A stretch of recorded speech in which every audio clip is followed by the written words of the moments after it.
సికింద్రాబాద్లోని doctor Narayana college of hotel మేనేజ్మెంట్లో 100% job guarantee 966365 Telangana ఉద్యమం తెలంగాణ ఉద్యమంలో కీలక పాత్ర పోషించిన మీరు ఇలాగే ఉండిపోవడానికి గల కారణం ఏంటి? తెలంగాణ వచ్చిన తర్వాత ప్రజలు మిమ్మల్ని గుర్తించారా అంటే ఇక్కడున్న టీఆర్ఎస్ పార్టీ ఇప్పుడున్న బీఆర్ఎస్ గతంలో మిమ్మల్ని ఏ విధంగా వాడుకున్నారో అందరికీ తెలుసు. సరే, ఆ తర్వాత 2023 ఎన్నికల్లో కాంగ్రెస్ పార్టీకి బాసటగా నిలిచారు. మీరు కాంగ్రెస్ పార్టీకి అండగా ఉండరు. ఆ కాంగ్రెస్ పార్టీని మళ్ళీ అధికారం తెచ్చేయడంలో కూడా మీ పాత్ర మీరు పోషించారు. మరి కాంగ్రెస్ పార్టీ కూడా ఈరోజు మిమ్మల్ని గుర్తించిందా అంటే అది కూడా ప్రశ్నార్థకమే. వీళ్ళు ఎవ్వరూ మిమ్మల్ని గుర్తించలేదు. నిరంకుశమైన పాలన. తెలంగాణ ఉద్యమంలోనే పాల్గొనని రేవంత్ రెడ్డి గారికి మీరు మద్దతుగా నిలిచారు. ఏ పదవులకు కూడా అతిథి ఆశించేవారు కాదు కదా, మరి ఒక ఎమ్మెల్సీ కోసం ఎందుకు ముందుకు పోయారంటారు? అక్కడ మన కోసం మనం జీవించటంలో ఏం తృప్తి ఉంటుంది. Welcome to Suman TV. నేను మీ నాగరాజ్ బైర్శెట్టిని. ప్రస్తుతం మన సుమన్ స్టూడియోలో మనకు అందుబాటులో ఉన్నారు టీజేఎస్ చైర్మన్ ప్రొఫెసర్ కోదండరామ్ గారు. సార్ నమస్తే. సార్ నమస్తే సార్, మిమ్మల్ని చూసినప్పటి నుంచి నాకు చిన్నప్పటి నుంచి ఒకటే అనుమానం సార్, అడగాలనుంది. తెలంగాణ ఉద్యమంలో పాల్గొన్న వాళ్ళు, పాల్గొనని వాళ్ళు అందరూ కూడా తెలంగాణ ఏర్పడ్డాక ఒక్కొక్కరు ఎక్కడికో వెళ్ళిపోయారు సార్. అసలుకి అంచనాలకు అందని స్థాయికి వెళ్ళిపోయారు. కానీ ప్రొఫెసర్ కోదండరామ్ గారు మాత్రము అలాగే ఉండిపోయారు. అంటే తెలంగాణ ఉద్యమంలో కీలక పాత్ర పోషించిన మీరు, తెలంగాణ ఉద్యమానికి ఊపిరిలు పోసిన మీరు, వెన్ను తట్టి అందరినీ ముందుకు నడిపించిన మీరు ఇలాగే ఉండిపోవడానికి గల కారణం ఏంటి సార్? ఇట్లా ఉండటం నాకైతే బాగానే ఉందనిపిస్తుంది సార్. సార్, ఎందుకంటే ఏదైనా మన కోసం మనం జీవించటంలో ఏం తృప్తి ఉంటుందండి. మేము పదే పదే చాలాసార్లు చెప్పినాం, సార్ డబ్బున్నోళ్ళం కాదు, కోట్ల రూపాయల డబ్బులు, సార్ వ్యాపారాలు లేవు పెద్దగా, సినిమా స్టార్లం కాదు, మామూలు యూనివర్సిటీ ప్రొఫెసర్లం, సార్ ఏదో సామాజిక సేవ కొన్ని కార్యక్రమాల్లో పాల్గొన్నటువంటి వాళ్ళం. సార్ కానీ సమాజం చాలా పెద్ద గుర్తింపే ఇచ్చింది. మీకా సార్? ఇచ్చింది కదా. ఇవాళ కోదండరామ్ జేఏసీ చైర్మన్. కానీ నేను దాంతో ఏకీభవించడం లేదు సార్. నేను అనుకుంటున్నాను, మీరు అనుకున్నది చెప్పని. సరే సార్, చెప్పండి సార్. అయితే ఆ గుర్తింపు ఎవరికి ఉపయోగపడాలి అన్నదే ప్రశ్న.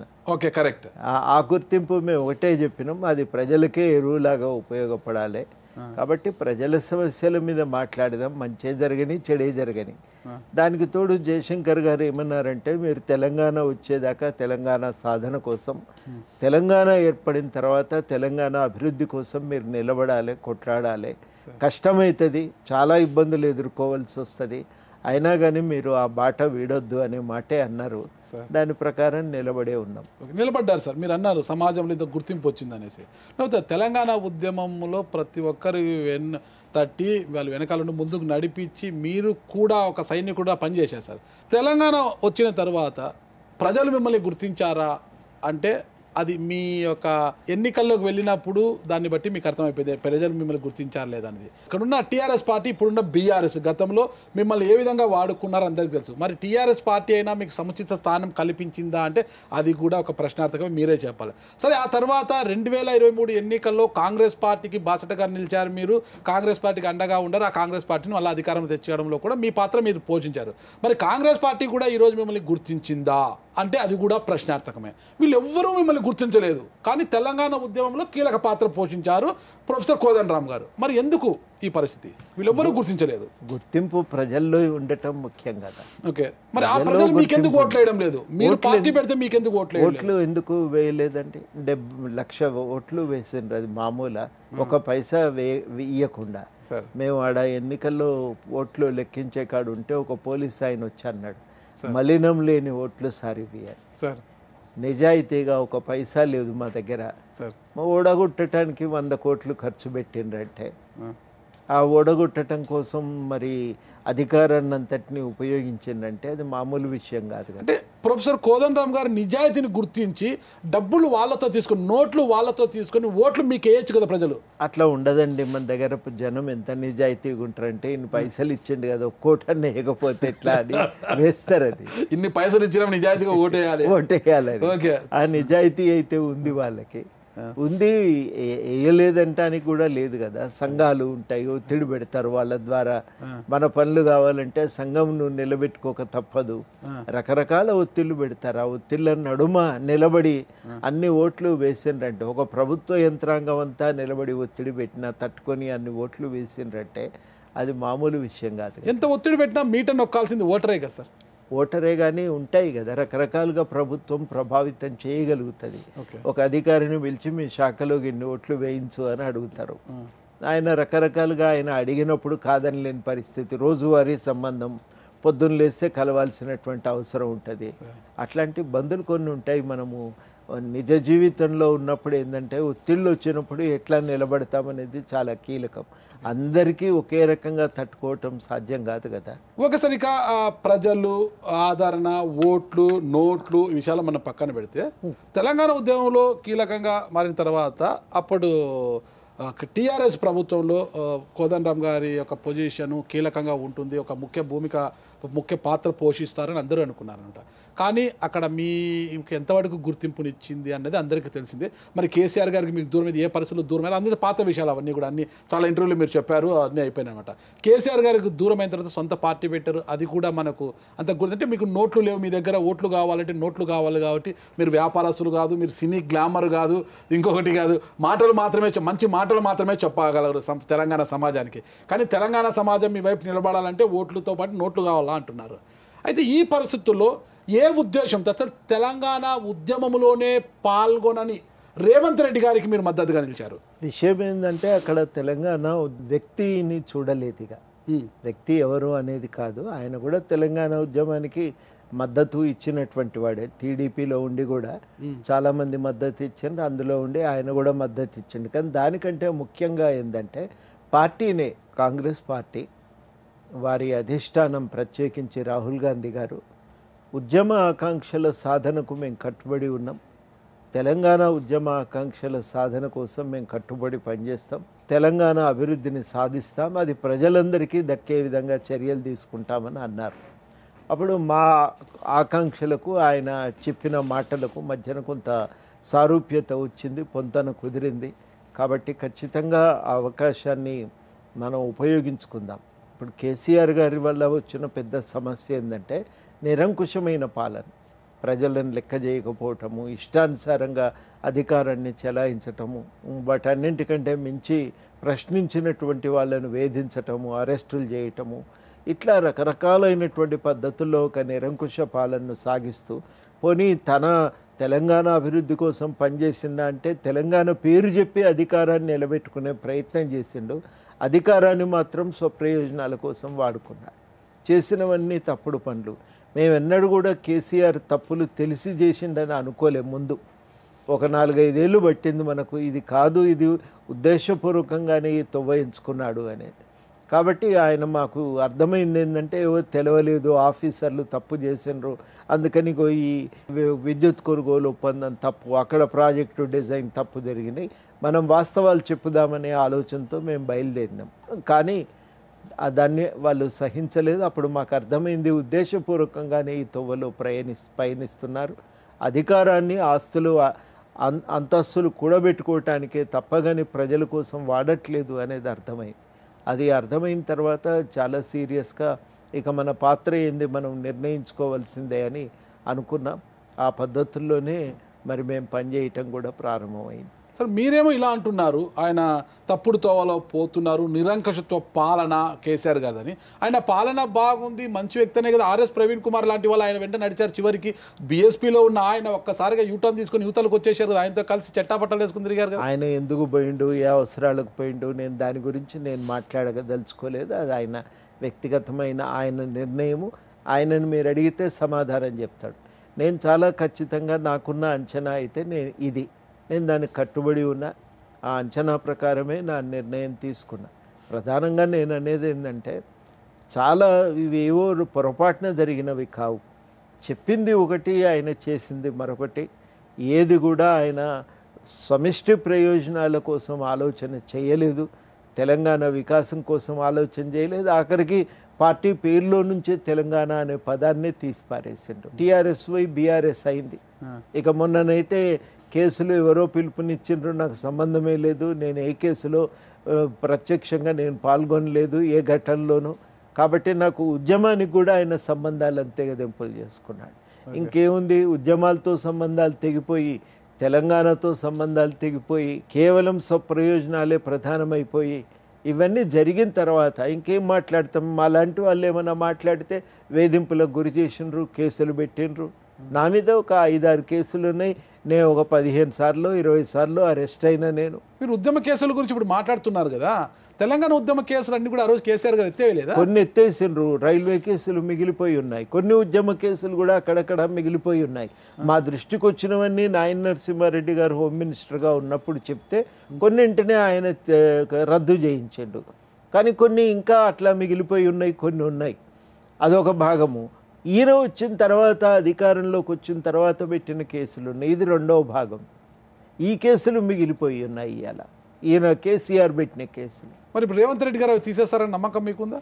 రేవంత్ రెడ్డి గారికి మన జీవన్ కుమార్ గారు, మానవ హక్కుల వేదిక నాయకులు, వారు చాలా సమాచారం సేకరించి అవి గవర్నమెంట్కి ఇచ్చిండ్రు. హోమ్ సెక్రటరీకి, సీఎం ఆఫీస్లో కూడా వెళ్ళి ఇచ్చిండ్రు, అందరికీ ఇచ్చిండ్రు. ఇచ్చి ఈ కేసులు ఇవి పొలిటికల్ కారణాల వల్ల రాజకీయ ఆందోళన నిర్వహించినందుకు పెట్టినటువంటి కేసులు, ఈ కేసులు ప్రభుత్వం ఉపసంహరించుకోవాలని చెప్పి వారు ఉత్తరం ఇచ్చిండ్రు. రేవంత్ రెడ్డి గారితో అందరం కూడా మాట్లాడినాం, ఈ కేసులు మీరు ఎత్తేయాలి అని.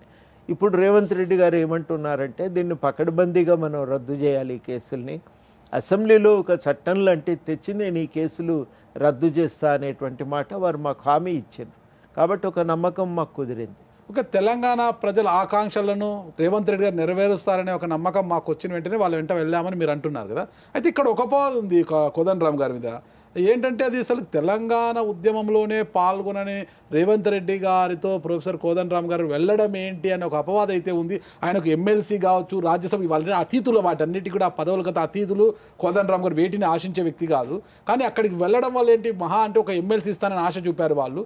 ఆయన వెంట నడవడం ఏంటి అనేది కూడా అపవాదం ఉంది కదా ఇక్కడ. ఇవన్నీ మరి పార్టీగా తెలంగాణ ఇచ్చిన పార్టీయే కదా. తర్వాత తెలంగాణ ఆకాంక్షల సాధనకు మేము కట్టుబడి ఉన్నామని ప్రకటించారు కదా. అది వాళ్ళ అధినాయకుడు రాహుల్ గాంధీ గారి నోటి నుంచి వచ్చిన మాట. తెలంగాణలో ఒక ప్రజాస్వామిక పాలన సాధిస్తామని కూడా అన్నారు వారు. ప్రజాస్వామిక పాలన మా గ్యారంటీగా మేము చెప్తున్నాం, ఇది ప్రజాస్వామిక పాలన మేము తీసుకొస్తామని.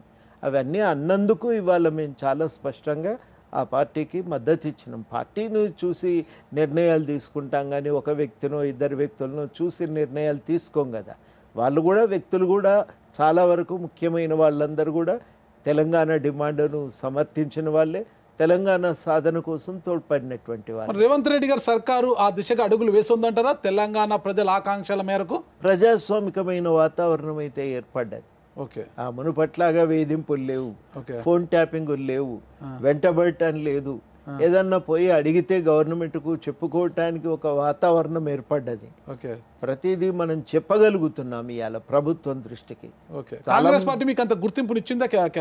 రేవంత్ రెడ్డి గారి సర్కార్ మీకు అంత గుర్తింపునిచ్చిందా? వింటున్నారు, పోయి చెప్తే కరెక్టే. మనకు సమర్థించిన వాళ్ళే కదా, మనల్ని తెలంగాణ కోసం కొట్లాడిన వాళ్ళు కదా, వాళ్ళకి తెలుసు కదా విషయాలు. విందాము, ఇది చేద్దాం, దృష్టిలో పెట్టుకుందామనే అభిప్రాయంతోనే ఉన్నారు అందరు. మరి మీరు ఇంత ఓపికగా ఉన్నారు, ఎన్నికల్లో పూర్తిగా సహాయ సహకారాలు అందించారు, మీ బలం కూడా వారికి తోడైంది కదా. మరి అధికారంలోకి వచ్చిన వెంటనే ఒక వివాదాస్పదంగా ఉన్న ఎమ్మెల్సీని మీకు ఇవ్వాలని చూశారు కదా, అదేంటి అసలుకి? అది ఎందుకు ఇవ్వాలనుకున్నారు? మీకు అది కోర్టులో ఉంది ఆల్రెడీ. గత ప్రభుత్వం ఇచ్చినప్పుడే గవర్నర్ గారు దాన్ని తోసిపుచ్చారు, వల్ల కోర్టుకు వెళ్ళారు, అది వివాదాస్పదంగా జరుగుతుంది. అలాంటి ఎమ్మెల్సీని మీకు ఇవ్వడం వల్ల అది మిమ్మల్ని అవమానించినట్టు కాదంటారా?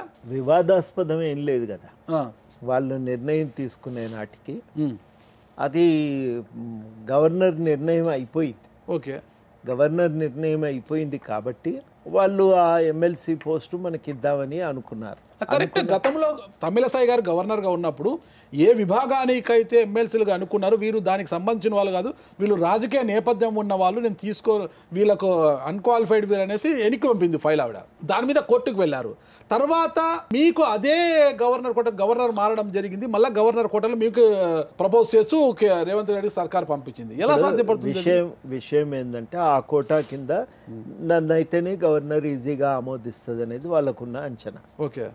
ఎందుకు ఇది అంటే దానికి సంబంధించి కోర్టు తీర్పులు ఉన్నాయి, గతంలో అనేక ఉదంతాలు ఉన్నాయి. చాలా స్పష్టంగా అందరూ కూడా గుర్తించేది ఏంటంటే రాజకీయాల్లో ఉండటము అనేది అనర్హత కాదు. సామాజిక రంగాలలో, కళారంగాలలో కార్యక్రమాలు చేసి ఉన్నారా లేదా అనేది చాలా కీలకం. కాబట్టి ఆ అదనపు క్వాలిఫికేషన్ అనేది చాలా కీలకం. ఎట్లాగూ గతంలో అనేక సామాజిక ఉద్యమాలతో, తెలంగాణ ఉద్యమంతో సహా భాగస్వామ్యం అయ్యున్నాం కాబట్టి దాంట్లో ఒక అర్హత ఉంది కాబట్టి దాన్ని గుర్తిస్తారనే ఆలోచనతో వారు అది ప్రతిపాదించారు. ఒక యూనివర్సిటీలో కూడా పనిచేసి ఉన్నాను, కారణాలన్నింటి చేత వాళ్ళు ప్రతిపాదించారు. సరే, అదిగా తర్వాత వివాదం అయింది. నేను ఆ వివరాల జోలికి పోవటం సమంజసం జరుగుతుంది ఆ విషయంలో. మీకు ఎట్టి పరిస్థితుల్లో మేము ఇస్తాము అనే మాట అయితే గవర్నమెంట్ అన్నది, దాన్ని నేను నమ్ముతున్నా కూడా ఇప్పటి వరకు. అంటే మీరు రాజ్యసభ కావచ్చు, ఏ పదవులకు కూడా అతిథి ఆశించేవారు కాదు కదా, మరి ఒక ఎమ్మెల్సీ కోసం ఎందుకు ముందుకు పోయారంటారు అక్కడ? ఎవరు? మీరు కాంగ్రెస్ పార్టీ ఇస్తుంటే ఒక వివాదాస్పదమైన ఎమ్మెల్సీ వాళ్ళు ఇస్తామంటే మీరు ఎందుకు ముందడుగు వేశారు అక్కడ? అపాయింట్మెంట్ ఇచ్చిన తర్వాత చేరటానికి ఏముంది దాంట్లో? మేమేమి ఎమ్మెల్సీకో ఇంకొకటికో పోవు అని ఎప్పుడు చెప్పలే కదా. ప్రొఫెసర్ కోదండరామ్ గారు జయశంకర్ గారి యొక్క అడుగుజాటలో నడిచే వ్యక్తి, ఇలాంటి మేధావులు చట్టసభలో ఉండాలని తెలంగాణ సమాజం కోరుకుంది. కాంగ్రెస్ పార్టీ అధికారం లేకపోతే ఆ పార్టీకి మద్దతుగా నిలిచారు కాబట్టి ఖచ్చితంగా ఎమ్మెల్సీ ఇచ్చి మంత్రిగా కూడా క్యాబినెట్లోకి తీసుకునే అవకాశాలు ఉంటాయని చాలామంది అనుకున్నారు. ఈరోజు మీకు ఎమ్మెల్సీ కుర్చీ రావడమే గగనం అయిపోయింది. ఏంటి పరిస్థితి? దాని మీద నేనేం మాట్లాడతా? వస్తే వస్తుంది, రాకపోతే రాదు. కిరీటాలతో పుడతావారు. ఎలా తెలంగాణ సమాజము మిమ్మల్ని గెలిపించలేదు ఎన్నికల్లో. కేసీఆర్ గారు వాడుకొని వదిలేశారు, రేవంత్ రెడ్డి గారు వాడుకొని వదిలేసి ఏంటి మీరేం కూరలో కరివేపాక ఏమన్నా? కరివేపాకులో ఉన్న సారమంతా వచ్చిన తర్వాత కరివేపాకు ఉంది సదలు పడేయడానికి. మీరు అలా కాదు కదా. అట్లా ఒక మేధావి వర్గానికి చెందిన వారు అంటే ఒక మనిషి పాత్రను మనం అంతా కుదించి చూస్తే బాగుండదు. అది తప్పనిసరిగా దాని విషయమై నిర్ణయం తీసుకోవాల్సిన బాధ్యత ప్రభుత్వానిది. వాళ్ళు ఏదో నిర్ణయం తీసుకుంటారు, దానిపైన నేను పదే పదే వ్యాఖ్యానించటం సమంజసం కాదు. వివరణ వస్తే అది ఆ నిర్ణయం ప్రభుత్వానికి వదిలేద్దాం. దాని మీద నేను ఇంకా వ్యాఖ్యానించటం కూడా తగదు. నేను మాట్లాడదలుచుకోలేదు ఇక దాని మీద అంతకంటే ఎక్కువ. కోదండరామ్ గారు రోజు రోజుకు బలపడుతున్నారా, బలహీన పడుతున్నారా అంటే ఏమంటారు రాజకీయంగా? ఏదైనా కానీ సమాజంలో రెండు కోణాల నుంచి చూడాలి అండి మూల్యాంకనం చేసేటప్పుడు. నైతికపరమైన పాత్ర ఒకటి ఉంటుంది. నైతికంగా సమాజంలో ఇది మంచి జరగాలంటే ఆ మంచి కోసం నిలబడే వాళ్ళం ఎవరో ఒకరం మిగిలాలి. ఆ సమాజ హితం కోరి మాట్లాడవలసిన బాధ్యతను ఎవరో ఒకరం నిర్వర్తించాలి. ఈ బాధ్యత అందరిది. అందరం కూడా ఆ బాధ్యతను నిర్వర్తించే పని చేయవలసి ఉంటుంది. ఒక నాదాన్ని నేను టేకాబుచ్చుకున్నా అని అంటలేము. నేను అనేది ఏంటంటే అది ప్రాథమికమైన విధి. ఆ విధిని నిర్వర్తిస్తున్నాం. దానికి తగ్గట్టుగా సమాజం గుర్తిస్తుంది, గౌరవిస్తుంది. ఖచ్చితంగా మీరు బయట ఉండి ఒక మాజీ ప్రొఫెసర్గా బయట ఉండి మీరు చేసేదానికి, ప్రభుత్వం లోపల ఉండి చేసేదానికి తేడా ఉంటుంది అన్నమాట. అంటే ఇక్కడ ప్రభుత్వం మిమ్మల్ని గుర్తించాలి, మీ సేవలను తీసుకోవాలంటే ఎమ్మెల్సీ ఒక్కటే కాదు, ప్రభుత్వంలో చాలా కీలకమైన పదవులు ఉంటాయి మీ సర్వీసెస్ తీసుకోవాలంటే. మరి ఎందుకు కాంగ్రెస్ పార్టీ ఆ విధంగా మీ సర్వీసెస్ తీసుకోవడానికి అడుగులు ముందుకు వేయడం లేదంటే ఏమంటారు? చేస్తుందని అంటున్నా కదా, అంత టర్మ్ అయిపోయింది, ఇక దిగిపోయింది, ఇక గవర్నమెంటే లేదు అన్నట్టుగా మాట్లాడుతున్నారు. 6 నెలలే కదా గడిచింది. నిన్నమన్నటి దాకా కోడ్ ఉంది, ఎన్నికలు జరిగినాయి. కానీ అండి వాళ్ళు ఏం నిర్ణయం తీసుకుంటారో చూద్దాం. దాని మీద ఎందుకు ఇంతగా మనం ఆందోళన చెందవలసిన అవసరం? మీరేమో వేచి చూసే దూరంలో ఉన్నారు. హరీష్ రావు గారు ఏమో డెడ్ లైన్ పెట్టారు, August 15 డెడ్ లైన్. ఇచ్చిన హామీలు అంటే రుణమాఫీ కావచ్చు, ఇవన్నీ కూడా ఇచ్చిన హామీలను నెరవేరిస్తే నేను రాజీనామా చేస్తా, చేయకపోతే నువ్వు రాజీనామా చేస్తావు అని ఒక డెడ్ లైన్ పెట్టారు హరీష్ రావు గారు. ఏమో ఏంటి తేడా? ఎవరికి? హరీష్ రావు గారికి మీకు? నాకు ఆయనకు తేడా అంటే అది పోల్చవలసిన విషయాలే కావు. యాపిల్స్ ఉన్నాయి, యాపిల్స్ తో పోల్చాలి కానీ మామిడి పళ్ళతో పోల్చారు కదా. ఇక్కడ యాపిల్ ఎవరు, మామిడి పండు ఎవరు సార్? ఏదైనా కావచ్చు కాక మీరు ఎట్లా అనుకున్నా పర్వాలేదు కానీ పోల్చదగిన విషయాలు కావు, పోల్చదగిన అంశాలు కావు, వ్యక్తులు అంటలేరు నేను. ఓకే సరే, పోల్చడం లేదు. హరీష్ రావు గారు డెడ్ లైన్ పెట్టారు, రేవంత్ రెడ్డి గారు ఖచ్చితంగా హామీలను అమలు చేసి హరీష్ రావు గారికి బుద్ధి చెప్తారంటారా? కాంగ్రెస్ పార్టీ డెడ్ లైన్ పెట్టింది 15వ తారీఖు కల్లా మేము అమలు చేస్తామని. హరీష్ రావు గారు పెట్టిన డెడ్ లైన్ కాదు. హరీష్ రావు గారు స్తూపం దగ్గర కూడా, అంటే అసెంబ్లీలో హరీష్ రావు గారు డెడ్ లైన్ పెట్టలే. కాంగ్రెస్ పార్టీ వారు వీళ్ళు రుణమాఫీ అమలు చేయరు అనే విమర్శలు ప్రతిపక్షాలు చేసినప్పుడు ముఖ్యమంత్రిగా రేవంత్ రెడ్డి గారు ఏమన్నారంటే కాంగ్రెస్ పార్టీ ఇచ్చిన హామీలకు కట్టుబడి ఉంది, రుణమాఫీని మేము ఆగస్టు 15 వరకల్లా చేస్తామని అన్నారు. ఒక రుణమాఫీ ఆగస్టు 15 వరకల్లా అమలు చేస్తాము అని వాళ్ళు ఏమన్నారంటే ఇది అమలు జూలైలోనే ప్రారంభం అవుతుంది, ఆగస్టు 15 నాటికి మొత్తంగా దాన్ని అమలు చేస్తామనే మాట వారు అన్నారు. ఆగస్టు 15కు మీరు అమలు చేయకపోతే రాజీనామా చేస్తారా అని హరీష్ రావు గారు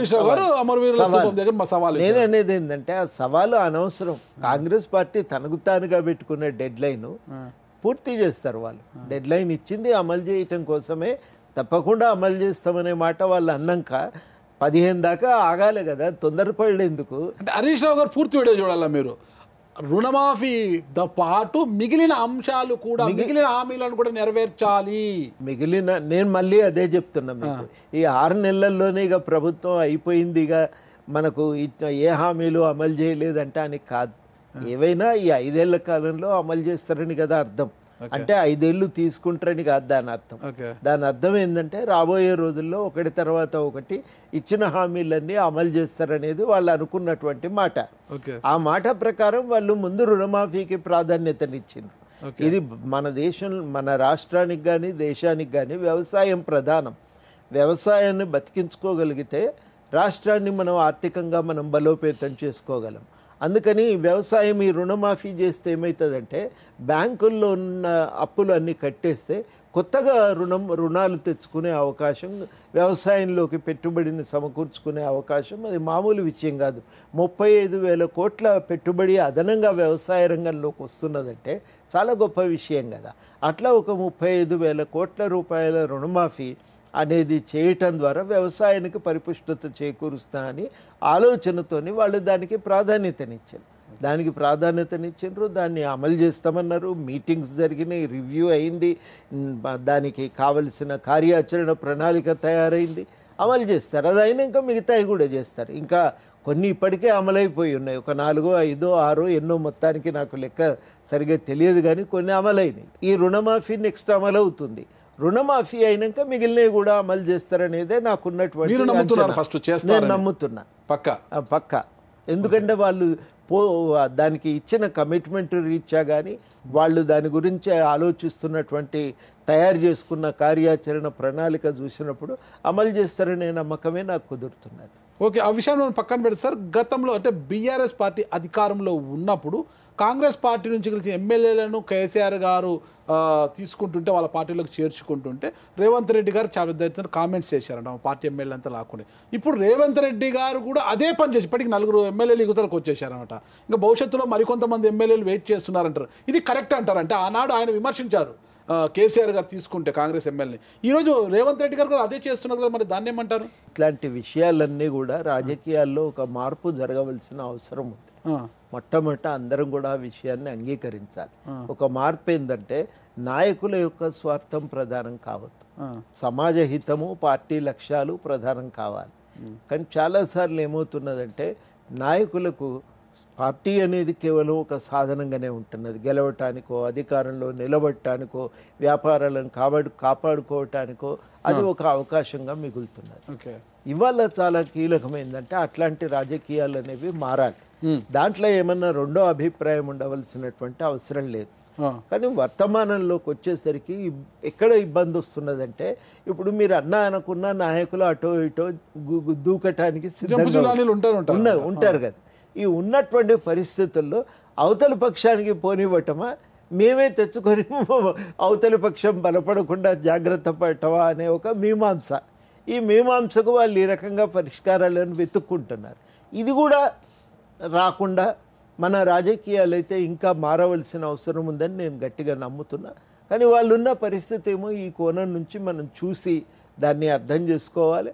కానీ భవిష్యత్తులోనైనా ఇట్లాంటి రాజకీయాలు మారుతాయి పోతాయి అనేది మనం ఆశపడి దానికోసం ఒక ప్రయత్నం అయితే కొనసాగించాలి. కాంగ్రెస్ పార్టీ ఎంతమందిని తీసుకున్నా అదరము బెదరము పార్టీని ఇంకా బలోపేతం విషయం కొత్త వారికి అవకాశం ఇస్తామంటూ ఫామ్ హౌస్లో నిన్నటి రోజు కేసీఆర్ గారు మీటింగ్ పెట్టి శ్రేణులకు దిశానిర్దేశం చేసి ధైర్యం నూరిపోసారు.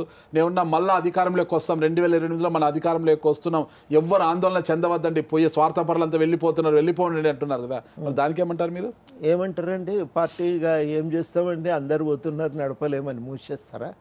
రాజకీయాల్లోకి వచ్చినాక ముగియటం కుదరదు కదా, ఆయన దాన్ని నడపాలి. ఇదివరకు ఆయన ఈ జాగ్రత్త పడి ఉంటే, ఇట్లాంటి పద్ధతులకు పెద్ద ప్రోత్సాహం ఇవ్వకపోయి ఉంటే ఇవాళ ఆయనకు నైతికంగా ఒక బలం దొరికేది, గట్టిగా నిలబడగలిగేవాడు, ఆలోచించేవాడు. ఆయన రాజకీయ పునాదులని పిలుచుకొని చేర్చుకునేటప్పుడు చాలా స్పష్టంగా నీ జీవిత కాలంలో దొరకనన్ని లాభాలు నీకు కలుగుతాయి, వచ్చేసాయనే పిలుచుకున్నాడు కదా. లాభాలు ఆడ మిగిలేనుకున్నప్పుడు ఇంకో పార్టీకి తోవ చూసుకుంటాడు, పోతాడు. తెలియనంత అమాయకుడు కేసీఆర్ కాదు కదా. ఉన్నోళ్ళు ఎవరు మిగిలరనేది ఆయనకు కూడా అర్థమవుతూనే ఉంది. మరి పార్టీని అయితే తాను కాపాడుకోవాలి, దాన్ని కాపాడుకోవటానికి అలా తపన పడుతున్నాడు, ప్రయత్నం చేస్తున్నాడు. ఏమవుతుంది అనేది చూడాలి. ఇప్పుడు మనం తెలంగాణలో బీఆర్ఎస్కి మళ్ళీ పూర్వవైభవం వస్తుందంటే ఇప్పటికే కవిత గారి కల్వకుంట్ల కవిత గారి యొక్క అరెస్టు, ఆమె ఒక తలబొప్పిగా ఉంది, వాళ్ళకు తలనొప్పిగా అయిపోయింది కేసీఆర్ గారికి. పార్టీని ఇక్కడ బతికించుకోవాలి, అందరూ కూడా ఇప్పుడు 4 వెళ్ళిపోయి ఇంకా 20 మంది దాకా టచ్లో ఉన్నారంటున్నారు. ఈ పరిస్థితుల్లో తెలంగాణలో బీఆర్ఎస్ పార్టీకి పూర్వవైభవం వస్తుందంటారా? ఏ పార్టీ అయినా పోతుందని మనం అనుకోవద్దండి. చాలా కీలకం ఏంటంటే జరిగిన తప్పులను బహిరంగంగా ఒప్పుకొని సరిదిద్దుకుంటానికి సిద్ధపడితే ఒక అవకాశం, ఒక జీవం మళ్ళీ పోసుకునే అవకాశం ఉంటాయి.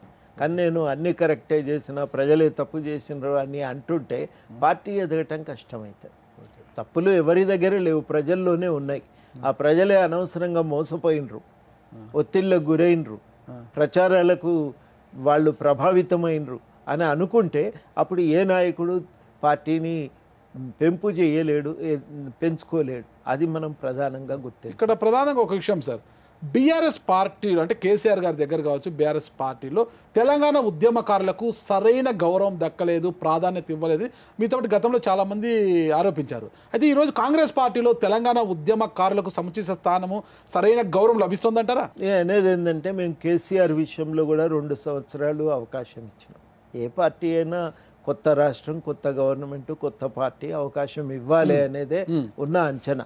కాబట్టి తప్పనిసరిగా కొంత సమయం ఇవ్వాలి. టీఆర్ఎస్ పార్టీ వాళ్ళు అప్పుడు మేము ఇవన్నీ ప్రయత్నించినాం, కావు అనుకున్న రోజే మేము బహిరంగంగా వచ్చి విమర్శలు చేసినాం. 2 ఏళ్ళు మేము కూడా ఓపిక పెట్టినాం. ఇవాళ కూడా చాలా కీలకమైందంటే కాంగ్రెస్ పార్టీ అధికారంలోకి వచ్చింది 6 నెలలకే. అప్పటికి ఇప్పటికీ ఒక తేడా ఏంటంటే అప్పుడు గవర్నమెంట్తో సంబంధాలు తెగిపోయినాయి మాకు. వాళ్ళు గద్దెనెక్కగానే మాది ఫక్తు రాజకీయ పార్టీ, ఇక ఉద్యమాలు, ఉద్యమకారులు, సంఘాలు వాటితో మాకు సంబంధం లేదు అని తెగదెంపులు చేసుకున్నారు. వీళ్ళు ఏంటంటే తెగదెంపులు చేసుకోలేదు, అందరి మద్దతు వల్లే మనం గెలిచినాం కాబట్టి వాళ్ళు ఏమన్నా చెప్తే విందామని. మేము వారికి పదే చెప్పింది ఏంటంటే ఉద్యమకారులను గౌరవించటం అవసరము అని. దాన్ని ఈ పార్టీ గుర్తిస్తున్నది, తప్పకుండా గౌరవిస్తాం. వాళ్ళకు కూడా మేము సంక్షేమాన్ని మేము పెంపొందించటమే కాదు, వాళ్లకు సముచితమైనటువంటి గౌరవాన్ని ఇస్తాము అని. దానికోసం వాళ్ళు చర్యలు తీసుకుంటున్నారు. కాబట్టి మాకు కూడా కొంత నమ్మకం ఉంది. మేము కూడా వేచి చూడాలి, ఇది ప్రయత్నం జరుగుతున్నది, హర్షించాలి, సమర్థించాలి దాన్ని అనే ఆలోచనతోనే మేము నడుచుకుంటున్నాం. ఒక కాళేశ్వరం ప్రాజెక్టు అవినీతిపై ప్రొఫెసర్ కోదండరామ్ లాంటి వాళ్ళు ఇంకా విపులంగా మాట్లాడాలి అని చాలామంది కోరుకుంటున్నారు. దాని గురించి ఏమంటారు? అసలు Kaleshwaram project, Medigadda project scam కావచ్చు, ఇవన్నీ కూడా ఇప్పటికే విచారణ జరుగుతోంది. అసలుకి వచ్చిన సిట్టింగ్ జడ్జిలను కూడా గో బ్యాక్ అనేసి కేసీఆర్ గారు పిలుపునివ్వడం జరిగింది. గో బ్యాక్ అసలు మీకు అసలుకి దాని గురించి విచారించే అర్హతే లేదన్నట్టుగా మాట్లాడారు కదా. ప్రొఫెసర్గా మీరేం చెప్తారు దాని గురించి? ఇప్పుడు విషయం ఏంటంటే వాళ్ళే అసెంబ్లీలో మీరు కమిషన్ వేయండి వాస్తవాలు తేలుతాయి అనే మాట అన్నారు. అన్నందుకే మరి ఇవాళ కమిషన్ ఆఫ్ ఎంక్వైరీ వేసింది. కమిషన్ ఆఫ్ ఎంక్వైరీ వేసింది నిజ నిర్ధారణ కోసం, ఫ్యాక్ట్ ఫైండింగ్. వాస్తవాలు వెలుగులోకి తెస్తే దాని ప్రకారం ప్రభుత్వం ఏం చేయాలనేది నిర్ణయించుకోవటం. ఒకవైపు నిపుణులతోని ఆ ప్రాజెక్టు భవిష్యత్ ఏంది అనే దాని మీద సమాచారం తీసుకుంటున్నారు. ఇంకోవైపు ఏమో ఇవి ఎందుకు జరిగినాయి, ఇట్లాంటివి జరగకుండా ఉండాలంటే ఏం చేయాలనేది జ్యుడిషియల్ ఎంక్వైరీ కూడా వేశారు. సిట్టింగ్ హైకోర్టు జడ్జీలుగా పనిచేసినటువంటి న్యాయమూర్తులతో విచారణ జరిపిస్తున్నారు. ఈ విచారణ వల్ల లాభము ఒక రేవంత్కో, నష్టం ఒక కేసీఆర్కో కాదు. ఇది మొత్తంగానే తెలంగాణ సమాజానికి లాభం చేకూర్చే విషయం. వాస్తవాలు బయటకు వస్తే రేపు ఇంకొక ప్రభుత్వం ఈ రకంగా పనిచేయకుండా జాగ్రత్తలు తీసుకుంటుంది. భవిష్యత్తులో ఇటువంటి తప్పులు పునరావృతం కావు. ఖచ్చితంగా కాళేశ్వరం విషయంలో మేము ముందు నుంచి చెప్తున్నది ఏంటంటే, ముందు ఒక ప్రాజెక్టు అనుకొని ప్రారంభించారు తుమ్మిడిహెట్టి. ఆ తుమ్మిడిహెట్టిని వద్దనుకున్నప్పుడు ఎందుకు వద్దనుకుంటున్నారు అనేది ఆలోచించాలి. లాభ నష్టాలు బేరీజ్ వేయాలి. అప్పుడు గవర్నమెంట్ ఏం చేసిందంటే ఒక ఇంజనీర్ల కమిటీ వేసింది. ఇంజనీర్ల కమిటీ వారు సుస్పష్టంగా వాళ్ళు తేల్చి చెప్పింది ఏంటంటే, తుమ్మిడిహెట్టి మనం వదిలిపెట్టరాదు, అది దానికి ప్రాముఖ్యతనివ్వాలి, ఆ ప్రాజెక్టును కొనసాగించాలనే మాట వాళ్ళు చెప్పారు. ఎన్ని నీళ్లు రాగలిగితే అన్ని నీళ్లు తుమ్మిడిహెట్టి నుంచే తెచ్చుకోవటం మేలు, ఖర్చు కూడా తగ్గుతుందనే మాట వాళ్ళు స్పష్టంగా చెప్పారు. 152 కుదరకపోతే 148. 148 దగ్గర ఎన్ని నీళ్ళు వస్తాయి అనేది మీరు బేరీజ్ వేసినరా? బేరీజ్ వేయకుండా ఆ ప్రాజెక్టును ఎందుకు అటకకి ఇచ్చిండ్రు అనేది క్యాగ్ స్పష్టంగా అడిగినటువంటి ప్రశ్న. మనం కూడా అడుగుతున్నది ఏంటంటే, ఈ ప్రయత్నాలు ఎందుకు జరగలేదు, ఎందుకు జరగకుండా హడావిడిగా మీరు డ్యామ్ మొత్తాన్ని రీఇంజనీరింగ్ చేసిండ్రు, ఎవరి సూచనల మేరకు చేసిండ్రు, ఏ ప్రయోజనాల కోసం చేసిండ్రు అనేది తేలవలసిన విషయం. దాన్ని తేల్చడానికి ఒక ఎంక్వైరీ కమిషన్. అదేవిధంగా విద్యుత్ కొనుగోళ్లలో అక్రమాలు జరిగినాయి. వాస్తవాలు తేల్చవలసింది, నిష్పక్షపాతంగా తేల్చవలసింది జ్యుడిషియల్ ఎంక్వైరీ. మీకేమన్నా ఆక్షేపణలు ఉంటే అవన్నీ కూడా ఎంక్వైరీ కమిషన్ ముందు పెట్టవచ్చు, వివరించవచ్చు. కానీ ఎంక్వైరీ కమిషన్ను అడ్డగోలుగా మాటలు అనవలసినటువంటి అవసరం అయితే లేదు. ఇది కరెక్ట్ పద్ధతి కాదు. వ్యవస్థను ఎత్తేయకండి. వ్యవస్థ సరిగ్గా పనిచేయటానికి, వాస్తవాలు వెలుగులోకి తేవటానికి మీరు సహకరించండి. సరే, మీకు దీనిపైన అభ్యంతరాలు ఉన్నాయి. అవతల పినాకీ ఘోష్ కమిటీ మీద మీకెందుకు అభ్యంతరాలు ఉండటానికి వీల్లేదు కదా. కానీ అక్కడ కూడా మీరు సరిగ్గా సహకరించకుండా, విషయాలు చెప్పకుండా దాటవేస్తే ఎట్లా కుదురుతుంది? ఇది మొదటి ప్రశ్న. రెండవ సమస్య ఎక్కడ వస్తున్నది అనంటే, మీరు ప్రాజెక్టు డిజైన్ చేసేటప్పుడు సరి అయినటువంటి అన్ని వ్యవస్థలతోని ఆ అనుమతులు తీసుకొచ్చారా లేదా, ఏ రీతిలోనైతే ఒక ప్రణాళిక వేసి అమలు చేసేటప్పుడు జాగ్రత్తలు తీసుకోవాలా లేదా అని ప్రశ్న. పొద్దున్నకు ఎక్కడో చిన్న జూనియర్ ఇంజనీర్లుగా పాలిటెక్నిక్ చదివి సూపర్వైజర్లుగా పనిచేస్తున్న వాళ్ళు చెప్పిండ్రు, రిటైర్ అయిన వాళ్ళు. మామూలుగానైతే లోతుకు వెళ్ళి మట్టి తీసి పరీక్ష చేయాలి సార్. అవేవి చేయకుండా వీళ్ళు నిర్మించటం వల్ల అవి పునాదులు సరిగ్గా లేవు, ఆ ప్రాజెక్టు నిలవటం కష్టము. ప్రతి పిల్లర్ను సమగ్రంగా పరిశీలిస్తే తప్ప ఆ ప్రాజెక్టు పునరుద్ధరణ గురించి చర్యలు తీసుకోవటం సాధ్యం కాదు అని.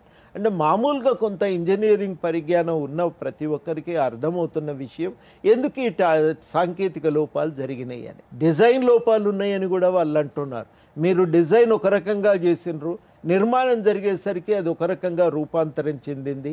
మీరు ఇవన్నీ కూడా ఆలోచన చేసుకోలేదా అని అడుగుతున్నారు. ప్రమాణాలు పాటించలేదనేది వస్తుంది, మానిటరింగ్ జరగలేదు అనేటువంటి విమర్శలు వస్తున్నాయి. ఇన్ని రకాలైన లోపాలు ఎందుకు తలెత్తినాయి ఆలోచించాలి కదా. 1,00,000 కోట్ల రూపాయలు ప్రభుత్వ నిధులు ఖర్చు పెట్టినాం. ఫైనాన్షియల్ డిసిప్లిన్ లేదు, మీకు నిధులు ఎక్కడి నుంచి వస్తాయనే అంచనా లేదు. అంచనా లేకుండానే మొదలుపెట్టి అప్పులు తీసుకొచ్చిండ్రు విపరీతంగా.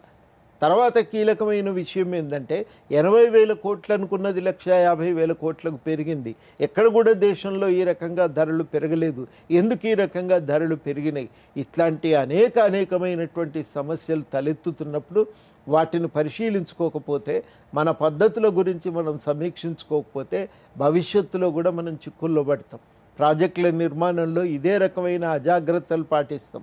కాళేశ్వరం నిలబడుతుంది ఎన్ని వరదలు వచ్చినా. అప్పుడు కర్నూలు కూడా మునిగిపోయిన సందర్భంలో కానీ కృష్ణానది మీద శ్రీశైలం ఆనకట్ట తట్టుకొని నిలబడ్డది. నాగార్జున సాగర్ చెక్కు చెదరలేదు.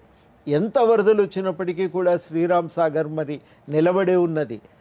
కింద కట్టినటువంటి కడెం డ్యామ్ నిలబడి ఉన్నది. మీరు ఎక్కడ లోపం చేసిండ్రనేది అర్థం చేసుకోకపోతే, వ్యవస్థలో ఉన్న లోపాలు, డిజైనింగ్ చేసే మనం అనుసరిస్తున్న పద్ధతుల్లో ఉన్న లోపాలను సరి చేసుకోకపోతే రేపు దేశం ఏమవుతుందంటే, అది నీ పైసలు నా పైసలు కావు, అందరి ఉమ్మడి ఆస్తి. అది నువ్వు అన్ని పైసలు అనంటే ఈ దుర్వినియోగం కాకపోయి ఉంటే రాష్ట్రంలో ఎన్ని స్కూళ్ళు వచ్చాయి, ఎంతమందికి ఉచితంగా మనం వైద్యం ఇచ్చే వసతులు కల్పించుకునే అవకాశం ఉండేది. వాటన్నింటినీ కాదని నోరు కట్టుకొని మనం చాలా అవసరాలను చంపుకొని దీని మీద పెట్టుబడి పెట్టినాం. ఆ పెట్టుబడి పెడితే ఆ అవసరాలు ఆ డ్యామ్ ఆ రకంగా చితికిపోతే దాని మీద తేల్చాలి. మీరు కరెంటు పెట్టిండ్రు, విద్యుత్ ఉత్పత్తి కేంద్రాలు. ఆ విద్యుత్ ఉత్పత్తి కేంద్రాలు కృష్ణానది ఒడ్డున అది నీళ్లు ఉప్పొంగితే నీళ్లు వచ్చేటువంటి ప్రాంతంలో ఎట్లా పెడతారండి? వరదలను లెక్క వేయరా? డిజైన్ మీరు టెక్నాలజీ ఎంచుకున్న తప్పు. సబ్ క్రిటికల్ వాడొద్దని దేశమంతా అనుకుంటుంటే మీరు సబ్ క్రిటికల్ టెక్నాలజీ తెచ్చి ఎట్లా ఉపయోగిస్తారు? పక్కనే ఉన్న కొత్తగూడెంలో సూపర్ క్రిటికల్ టెక్నాలజీ వాడతాం ఎందుకు, అక్కడ సబ్ క్రిటికల్ ఎందుకు తెచ్చుకుంటాం? ఎవరి ప్రయోజనాల కోసం నిర్ణయాలు జరిగినాయి, ఇవన్నీ కూడా ఆలోచించాలి. మీరు కృష్ణానది మీద యాదాద్రి పెట్టినరు, బొగ్గు అక్కడ లేదు కదా. కరెంటు తెచ్చి మీరు అదే చోట సిమెంటు ఉంది, సున్నప్రాయి ఉంది, అక్కడ ఇంకేదన్నా కర్మాగారాలు పెట్టడానికి ప్రయత్నం చేసి ఉంటే చాలా బాగుండేది. కాబట్టి ఎక్కడ ఏ ముడిసరుకు దొరుకుతుందో అనువుగా అక్కడ ఆ కంపెనీలను మనం పెంపొందించుకొని ఉంటే స్థానికులకు ఉద్యోగ అవకాశాలను కల్పించే ప్రయత్నం చేస్తే చాలా లాభం జరిగేది. ఇవన్నింటి మీద ఎవరో ఒకరు నిష్పక్షపాతంగా వాస్తవాలు తేల్చి చెప్పాలి. చెప్తే తప్ప సమాజ హితం కోరి మనం ముందుకు పోవటం అనేది సాధ్యం కాదు. ఆ విషయాల మీద సీరియస్గా ఈ ప్రభుత్వం ఆలోచించాలంటే తప్పకుండా పాతదాన్ని సమీక్షించుకోవాలి. ఖచ్చితంగా సార్. మీరు బొగ్గు గురించి మాట్లాడారు. ఇటీవల 2 రోజుల క్రితం బొగ్గు, సింగరేణి బొగ్గు గురించి కూడా మాట్లాడారు. కేంద్రం కృంగా తీస్తుంది. ఇప్పుడు సింగరేణి బొగ్గు గనులకు వచ్చిన ప్రమాదం ఏంటి? ఏం లేదు ప్రమాదం. బొగ్గు ఉంది, గన్లు తవ్వచ్చు, కానీ ఆ గన్లను మీరు సింగరేణికి ఎందుకు ఇవ్వరని అడుగుతున్నాం. మీరు హడావిడిగా 2 ప్రైవేట్ కంపెనీలకు ఇస్తే ఆ ప్రైవేట్ కంపెనీలు బొగ్గు తవ్వలేదు కదా, అవి వదిలిపెట్టినాయి.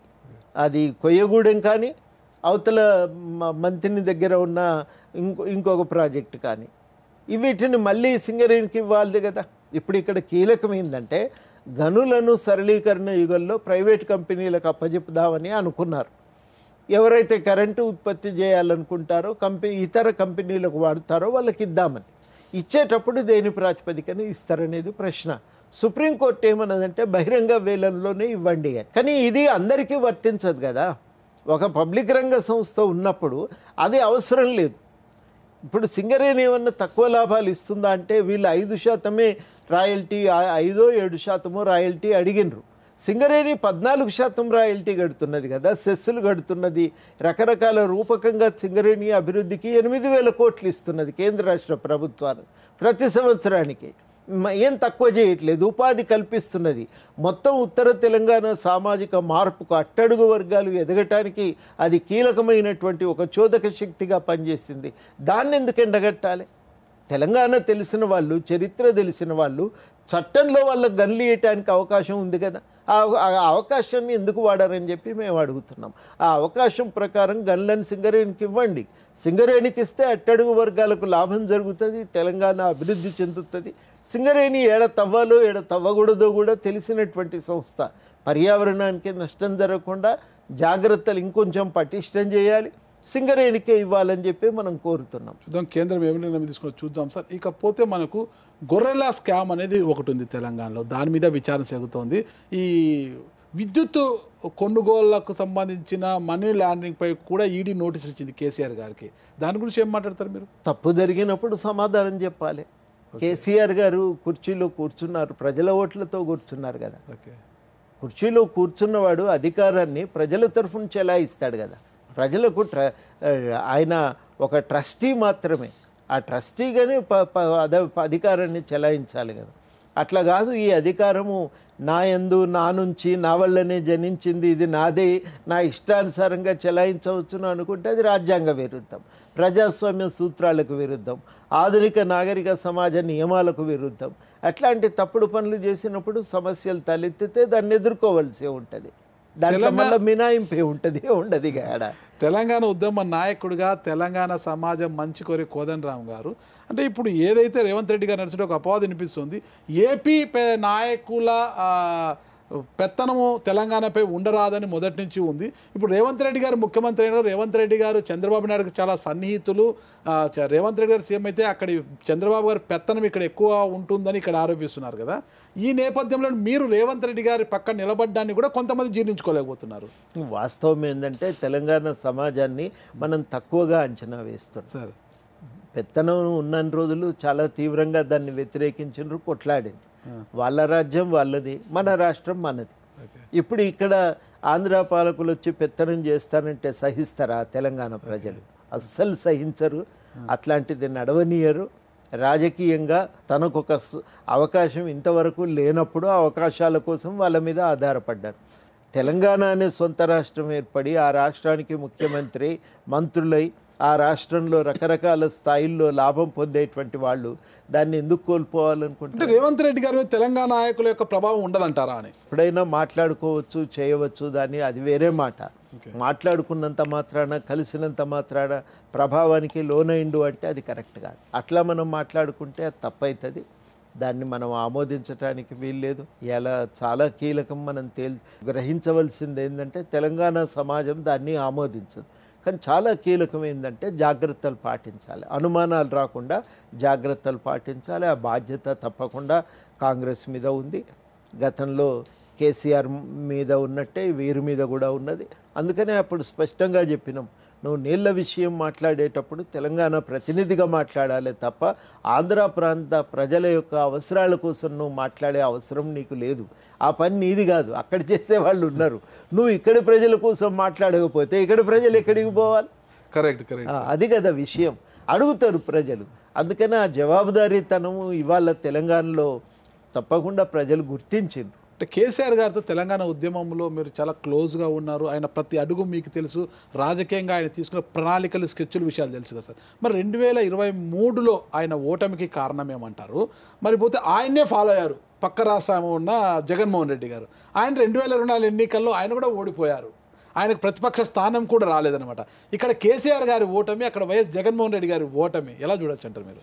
అంటే కేసీఆర్ గారు చేసిన పెద్ద తప్పు ఏంటంటే మనం ఎట్లా చెప్తే అట్లా ప్రజలు అనే ఆలోచనతో పోయింది. అది కరెక్ట్ కాదు. తెలంగాణ ప్రజలు అస్సలే కాదు, ఆత్మాభిమానం కలిగినటువంటి వాళ్ళు.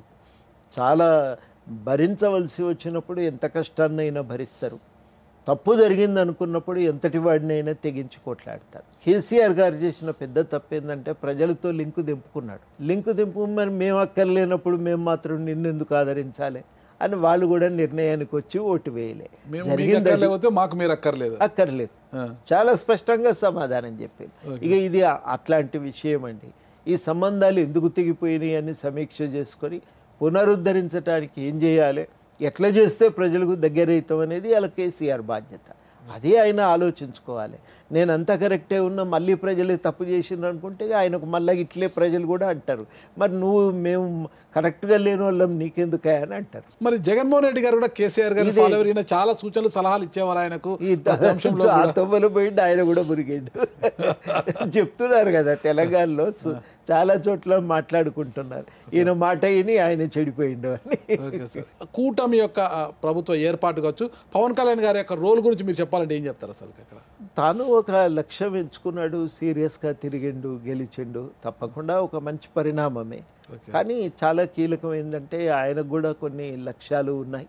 ఒక సామాజిక మార్పు, సామాజిక న్యాయం చేకూరుస్తాడనే ఆశ ప్రజల్లో ఉంది. ఆయన మీద పెట్టిన ఆ బాధ్యతను ఆయన మర్చిపోతే ఆయనకు కూడా భవిష్యత్తులో ఇబ్బందులు ఎదుర్కోవాల్సి వస్తుంది. ఓకే, ఏపీ తరహాలోనే భవిష్యత్తులో 2028లో కూడా ఎన్డీఏ కూటమి అంటే టీడీపీ, బీజేపీ, జనసేన కలిసి తెలంగాణలో కూడా పోటీ చేయాలనే ఒక లక్ష్యంతో ఉన్నారు అనిపిస్తుంది. అప్పుడు ఏం పరిస్థితి? అది సాధ్యం కాని ముచ్చట. చరిత్ర అది, గత చరిత్ర. ఒక చరిత్ర చాలా ముందుకు సాగిపోయి వచ్చినాం. మీరు ఒక రాష్ట్రం, మేము ఒక రాష్ట్రం, పరస్పరం గౌరవించుకుందాం, పరస్పరం ఒకరితో ఒకరు సఖ్యతతో ఉందాం, సఖ్యతతో ఉంటూ సహకరించుకుంటూ మనం ముందుకు పోదాం. అంతే తప్పగాని నేను అక్కడ పెత్తనం చేస్తాను, నువ్వు ఇక్కడ పెత్తనం సాధ్యం కాదు సార్. ఫైనల్ ఒకటే ప్రశ్న సార్. జగన్మోహన్ రెడ్డి గారు నిన్నటి రోజు ఒక లేఖ రాశారు స్పీకర్కి, మీకు తెలిసే ఉంటుంది.